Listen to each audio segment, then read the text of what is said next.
C'est absolument important pour nous parce que, comme je le dis, l'article 5 du règlement de l'UEMOA, ce n'est pas un combat de l'État du Sénégal, ce n'est pas un combat de l'exécutif sénégalais, c'est le combat du barreau.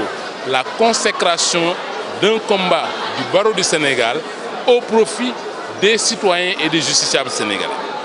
Et les avocats se sont battus. Et surtout, les avocats sénégalais ont été à la pointe du combat avec leurs confrères africains pour avoir ce résultat.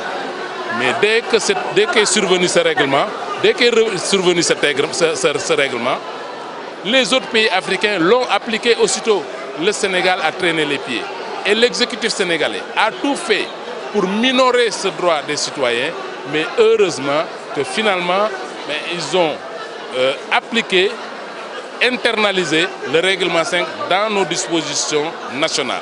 Mais il se trouve qu'il y a eu des avocats qui ont vendu leur âme à un procès pour essayer maintenant d'affaiblir notre profession. Et ça, c'est quelque chose qu'il faut regretter, de quelque boire qu'on se trouve. On ne doit pas affaiblir sa profession. On ne doit pas donner des munitions à des juges pour nous affaiblir. Et que ça soit maintenant fait par des bâtonniers de l'ordre des avocats, mais ça, il faut davantage le critiquer et ne pas le taire. Parce que la considération et l'admiration qu'on peut avoir pour eux, c'est le respect de nos avancées, dans nos droits, de nos avancées. Maintenant, il ne faudrait pas que le combat de l'ordre soit éclaboussé par des souillures qui sont le fait de ceux qui l'ont représenté au plus haut niveau. Écoutez, je pense quand même que les choses sont assez claires aujourd'hui. Les débats d'audience ont montré clairement que l'État du Sénégal n'avait rien d'autre à faire ici qu'un tourisme judiciaire, comme je l'ai dit. Pour la bonne et simple raison que les seules personnes qui pouvaient constituer un prétexte pour eux de venir à cette audience, ce sont les deux comptables publics. Mais la particularité de ces fonctionnaires, c'est qu'ils sont responsables personnellement de leurs actes. Donc l'État ne vient même pas à leur rescousse. À partir du moment où on sait que les collectivités locales ont une autonomie financière et une libre administration, l'État ne peut plus venir ici. Pour la bonne et simple raison également que les fonds qui sont en jeu, mais ce sont des fonds communaux. Parce que l'État gère deux sortes de fonds, deux sortes de deniers publics.